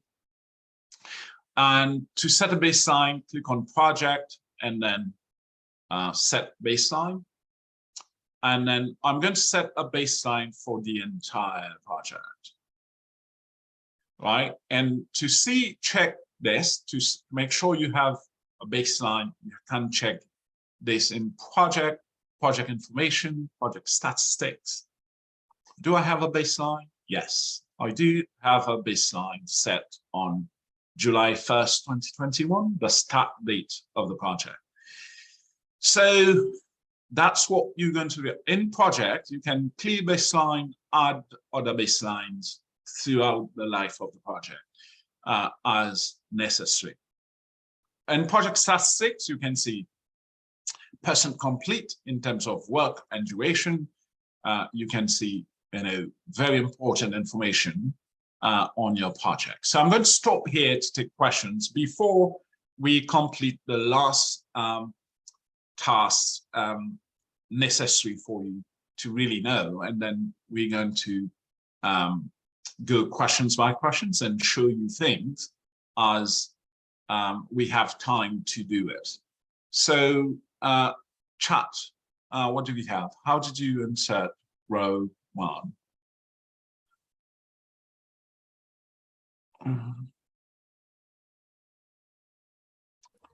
Okay, row, yes. Professor, this is Carrie. That was me. I think I missed a step when you added the first, task 0. Oh, yes. I didn't add it. I just revealed it. But to do it, you go to Gantt chat format, This is project 2021. In project 2019 and previous version, it just says format, but in Gantt chart format, there is this square button here that says project summary task to the right side of my screen. You know, if I uncheck it, it's gone. If I check it back, it's thank you. And then I had one other question about contingency. Yes. When you went to add contingency, I think you added it to 3 different places. yes. How did you do that again? Did you assign a new resource? Is that? Yes, I did first create a resource. I call it contingency type cost. The resource type is cost. I added it here. Okay. And then after that, I went to assign contingency to different part of my project. I know the amount of contingency reserve in total I have. It's 10% of the cost of the project. Remember, I insert the cost column to take here. You can insert cost columns, whatever. And it was like 859. Right now, the total 944, you know, is because I added like $80,000 contingency reserve to it. So that's how I did it. And to assign contingency reserve, you can, you know, select any part of your project based on your knowledge of the project where you might need contingency. And then just select it and click on resource, assign resources, look for contingency reserve, this one, and then type the money there. I say I'm going to add another 5,000 and then click enter. All right. So that's how I did it. And I did that, you know, you could do it, you know, in one setting. You can just leave the dialog box open and do it, or you can, you know, whichever is fit. So if I go back now, you can see I have $85,000 reserve. Okay. So for some reason, it's not letting me enter in the cost under the assign resources for contingency. It won't let me type in there. Okay, first, make sure that your contingency reserve is a cost type. Can you go back to the resource sheet, make the type cost? I'm sorry? Yeah, I think that might be what it is. Yeah, Okay. that's what it is. Sorry about that. Good. No problem. No problem. Thank you. Yeah, absolutely. Okay. Okay. So, Sir, how do you add baseline? Can you go over that once again? I'm sorry, you cutting off actually. Hello. Yes. Sir, how do you add baseline? Can you go over that once more? Did you say over time? The baseline, I think you said. Oh, how do you set the baseline? Okay, how do you set the baseline? Yes. So after looking at your resource sheet, remember, you have to make sure that you don't have any of allocations. Now, of allocations, you see this indicator column? If you have enough allocations, it will show you. It's like, it will be a person in a red person. And that the task will also be red. The resource name will also be red. So that's when you have enough allocation. So after you solve the allocations manually or automatically, you go to project and you click set baseline and you set baseline for the entire project. All right. Here. And if you click OK, you set a baseline. You can clear baseline if you want.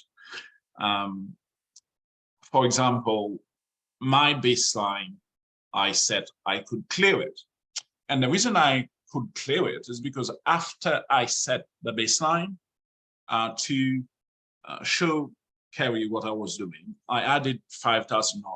Actually, this $5,000 is not in the baseline because I set the baseline before I added it.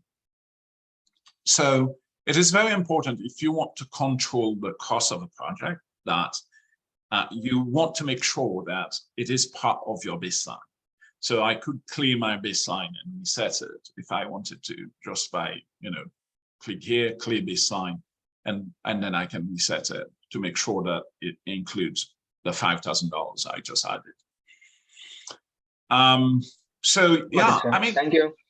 sure, absolutely. Why resources are allocated? Now, if a resource is working 50% and I assign them Daisy for, if I assign Daisy, let's say I'm going to assign Daisy to project activities, let's say, where do I have resources that are start to start? I have test 3. I'm going to, if I assign Daisy to equipment acquisitions, right? Resource, assign resources. I'm looking for Daisy. Daisy, where's Daisy?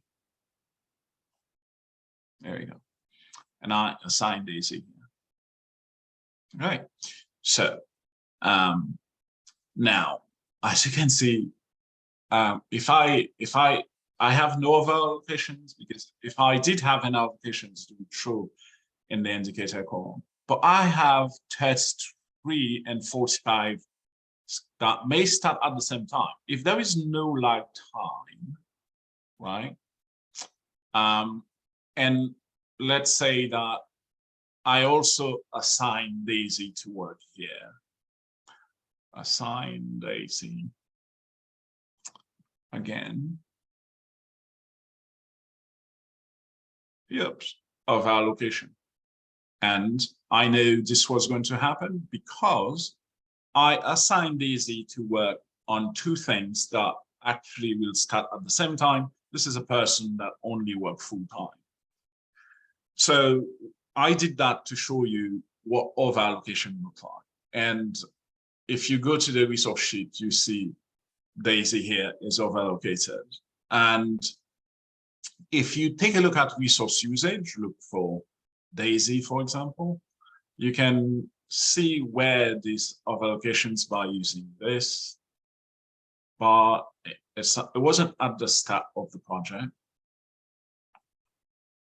I assigned Daisy only to 2 activities or project items. So I need, it depends where they're gonna be. It depends on when those tasks will occur, right? There we go.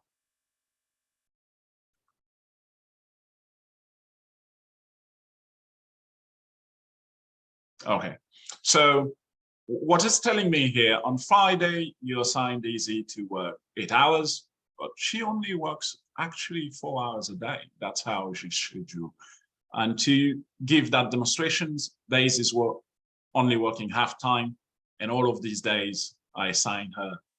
So to solve these allocations, what I can do is to assign someone else 2 days activity. If I assign someone else, and the software will reduce Daisy's work per day, and that will solve the allocations. Or if I don't assign someone else and I level it automatically, the software will look to see whether you have slack times to find who can do it and give you that advice, or it will delay it. It will, instead of doing this task in one day, it will just split it in 2.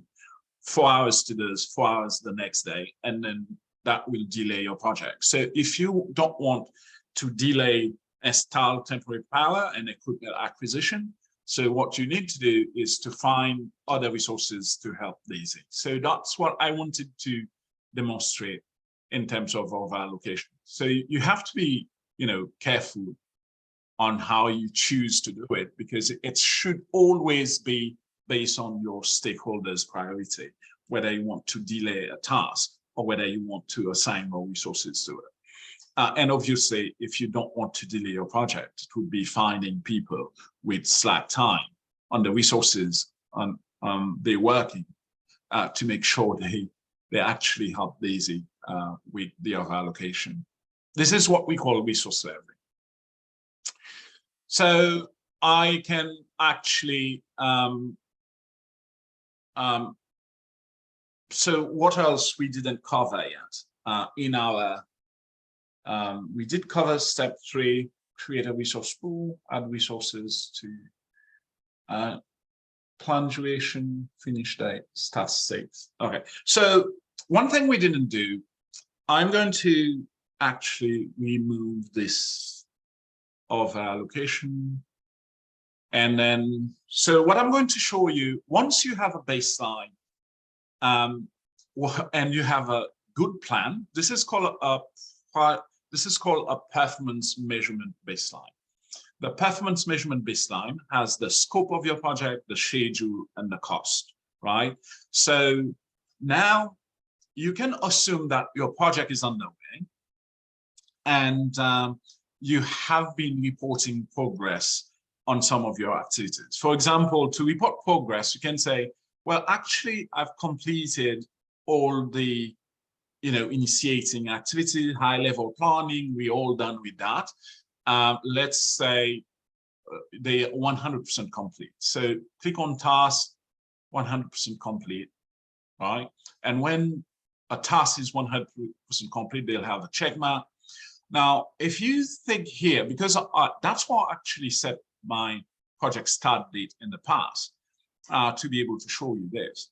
I say site identification activities, for example, here.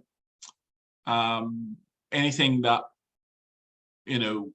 was scheduled to happen early this year, like in June, and until September, actually, I can tell the software they are, whatever way you want to whatever information you have, you can enter it. So I'm going to say in my case that they are 100% complete. And when you are completing activities using resources, that's how you are actually incurring costs. That's how you spend money in your project. So if you go back to the project statistics, project information, project statistics, and click on it, as you can see, you have actual costs now because you've been spending money, right? Now you can have you have a current cost here and you have a baseline. Remember, that was our baseline. We remember that. Now, if you have a difference between the current and the baseline, you have a variance. But as you can see here, you have no schedule variance unless you tell the software, those tasks I completed, how did you complete them? Did you complete them on time? Or did you complete them on budget? Or is there a difference? Now, to show that, you need to show whether there was a difference between durations and actual durations, or between finish and actual finish. If you want, you can insert a column here and call it actual duration. The actual duration information would be telling the software how long you actually, I know I plan, this is plan, 15 days for planning, but how long did it actually take? Because here I said it's 100% complete, but I didn't tell the software how I completed the task. So in actual column is where you tell this information. I can insert actual finish. This is called reporting progress in your software.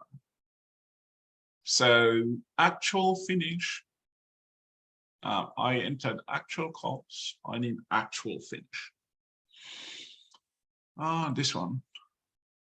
Okay, so as you can see, because I already set a baseline, when I tell the software, when I provide some software my actual values, there will be a difference. This is when you have a variance in your project statistics. There will be a difference between, either a finish variance or a cost variance you're going to see here. Now, another way to take a look at cost variance is to take a look at a different table. Now, I have been using the entry table from the beginning of this workshop. So I'm going to show you how to do this. Table, you say, I have a bunch of tables I can use to look at information or to enter information.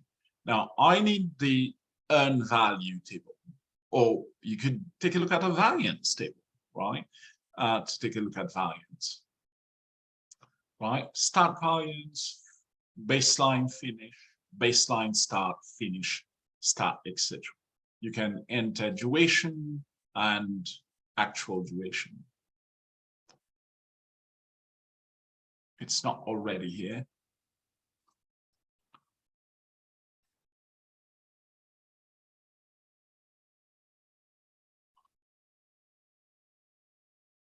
Here we go. So let's say, now remember what my project statistics look like. Project statistics, no variance. Now you must, enter enough information for you to make a difference. So the software will determine how you're completing tasks to estimate whether your durations of your project still going to be 736 days at the end, or whether you're actually using time more efficiently. For example, let's say actual duration for this project was actually 10 days, and I plan to work on site identification for potential site identifications for 12 weeks. And I planned 12 weeks, but actually it took me only 7 weeks, right? And same here, did it take longer or more?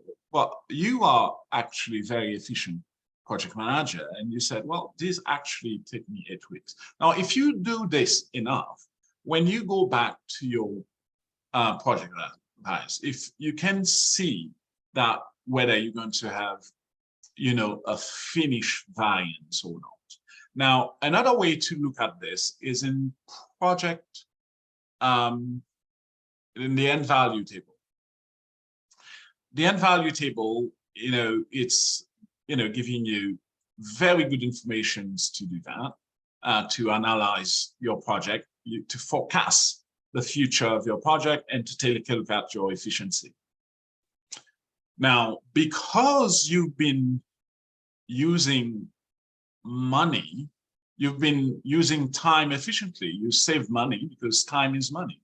As you can see here, you have up until, where you are, you have a cost variance, a positive cost variance of $40,000. Now, CV, cost variance, doesn't tell you what will happen in the future, but it tells you how you've been doing so far. It's a measure of productivity or efficiency. So that's what you're saying here. Now, take a look here. Cost variance, if you want to say, if they ask you, how do you think your project will end? If you continue working the way you're working, you will have a budget surplus. This is positive. This is a budget surplus of $114,000, which means, the cost of your project, estimated cost at completion, instead of 944,000, it costs you actually only 829. But you are, pretty early in the life of this project. So you can't really tell this is what's going to happen, because a lot of things can happen in this project. If you take a look at your project information, this is a project that will not be completed until May 2024. So a lot of things can happen between now and May 2024. So, but at this point in time, this is what we call a status date. At this status date, I can tell you, if the team productivity remains the same, this is what's going to happen. We will have a budget surplus for our project. So this is actually very useful information to talk about your project. So what I'm going to do now, I'm going to go back to my entry table and take questions. Look like we have something in the chat. Could you please define the difference between baseline start and start variance? Okay. So baseline start and start are the same in the software. So the baseline is whatever you plan. The start is what you plan. Now, you may have situations where you didn't have a baseline start, because if you didn't have a baseline start, then it would be just start. But if you set a baseline, start and baseline start will be the same. And start variance is the difference between your baseline start and your actual start, because actual start time could be different. The earliest time you can start a project activity is based on the earliest time you can finish predecessor activity. So there might be a difference between your baseline start and your actual start, which would create an actual start variance. Can you please go over how to set a baseline? Is this a node questions or is this a new one? And I think this is a node question, so I think we already set up. Okay, so any other questions here?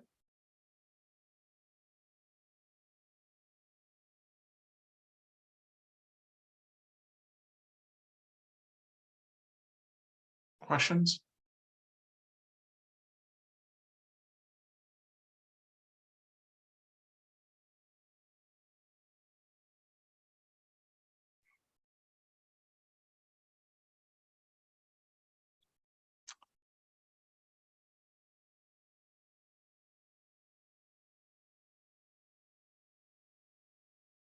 Do we have, okay, so do you have questions in the chat? Here, 1 second. Toss.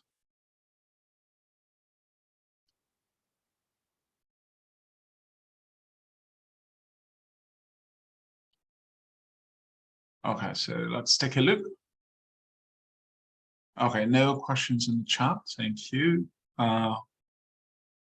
Okay, so we have questions about prorated here. So I'm going to go to the resource view to show you.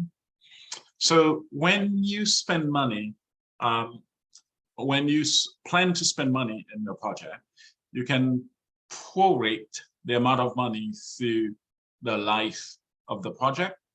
Prorated means that you spend it, you spread it as you go, but you have other options. You can spend the money at the start, or you can incur this the expense at the end of the finish date of the activity, or you can spread it throughout as the activity is progressing. For example, if you prorate, when you say I'm 50% complete, then there will be a cost for the 50% complete because it's prorated. But if you say spend money at the end, then the cost will only be, you will add the cost to your project only when the activity is completed. So that's the difference between start, prorated, and end. So what is, okay, so, okay, what else? We have to, what other questions we have here? No other questions? So let's see what, if we covered everything here, we plus 9, initiating, we create progress, and we take a look at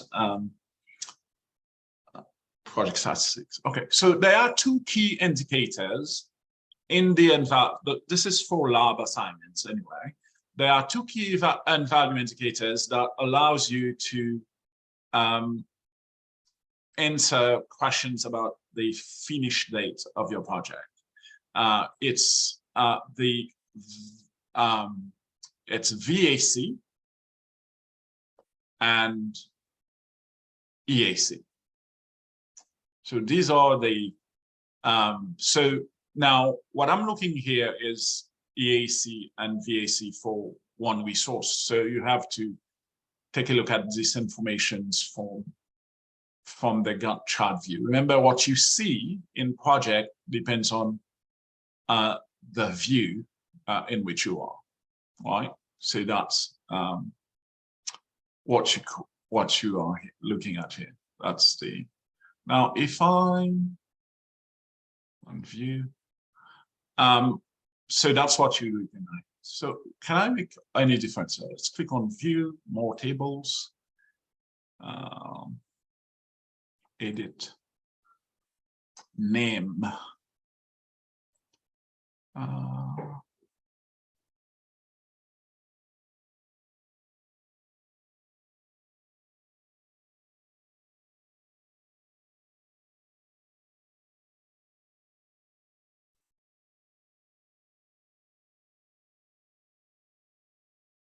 So what I just did here, I found that my view was a little bit messy because, you know, the rows, they were very large. You can actually control how this, you know, how this shows on your screen by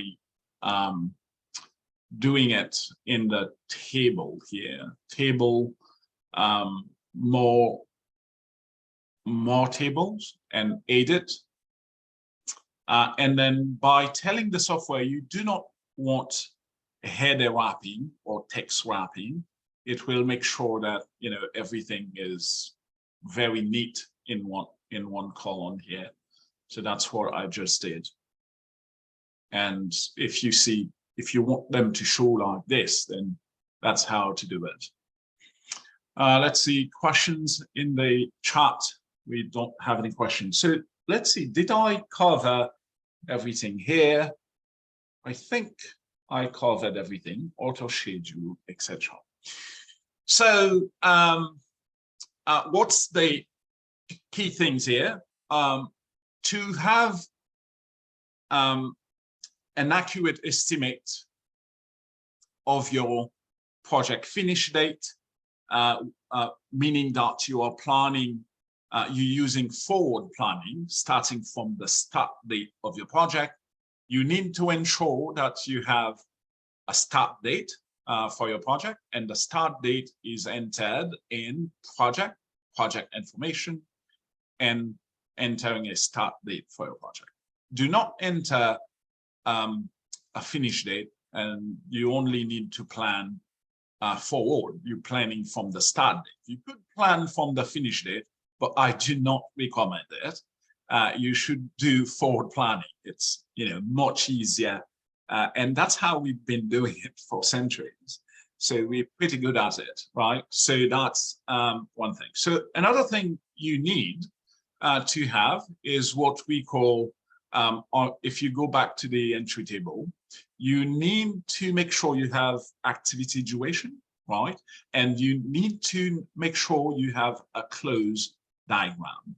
A close diagram means what?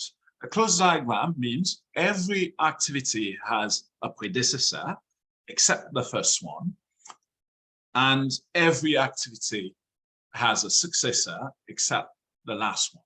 That will allow you to have a meaningful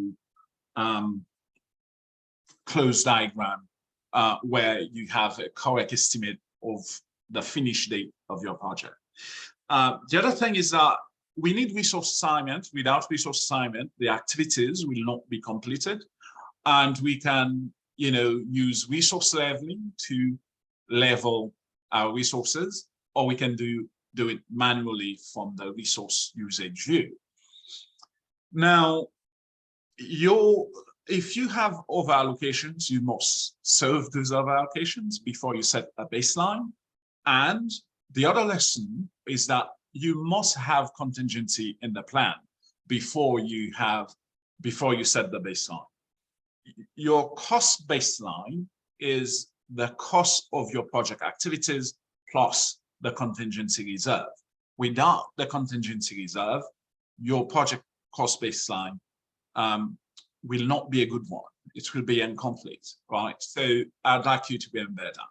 So that's going to be the end of this workshop. Now, remember, you do know how to access the recording of this. I think we shared the information in the chat at the beginning of this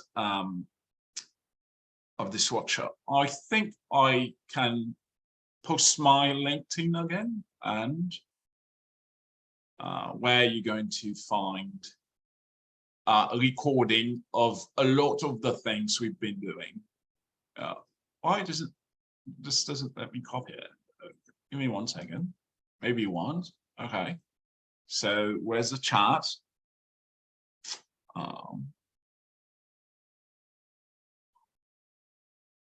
Chat. Here we go. And I have to send this to everyone. There we go. LinkedIn. And our channel, please.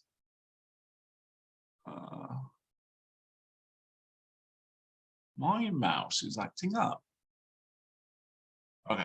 And please subscribe to receive an alert.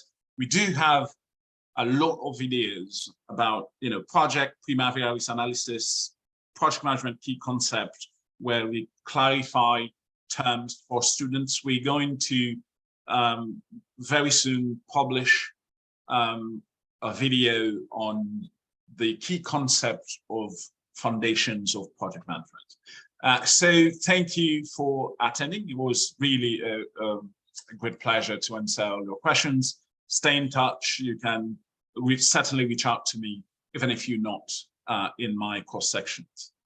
You guys, you folks take care.